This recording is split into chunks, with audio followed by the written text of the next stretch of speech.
வயிறு என்பது ரொம்ப ஆச்சரியமா இருக்கும் பாருங்க. கல்யாண வீட்டுக்கு போனா அவ்வளவு சுவையான சாப்பாடு நம்ம முன்னாடி இருக்குங்க. 3 வேளைக்கு கொட்டிக்கலாம்னா கொட்டிக்க முடியாது பாருங்க. அதே போல சனி ஞாயிறு லீவ் விடுற மாதிரி உங்க வயிறுக்கு 2 நாள் லீவ் விட முடியுமா? இன்னைக்கு நாளைக்கு உனக்கு ஒன்றும் கிடையாதுன்னு சொல்லி பாருங்க பார்க்கலாம். முடியாது.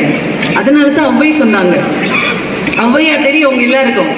1 நாள் உணவை ஒளி என்றால் ஒளியாய், 2 நாளுக்கு ஏல் என்றால் ஏலாய், 1 நாளும் என் நோவரியாய் இடும்பை கூர் என்பயிரே உன்னோடு வாழ்தல் அரிது. இவ்வளவு பெரிய ஞானி பாருங்க.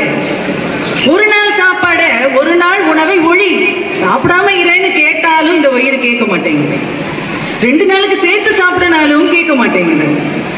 என்னோட துன்பத்தை 1 நாள் தெரிஞ்சுக்க மாட்டேங்கிறீங்க, உன் கூட வாழ்றது ரொம்ப கஷ்டம். யார் எழுதி வச்சிருக்கிறாங்க?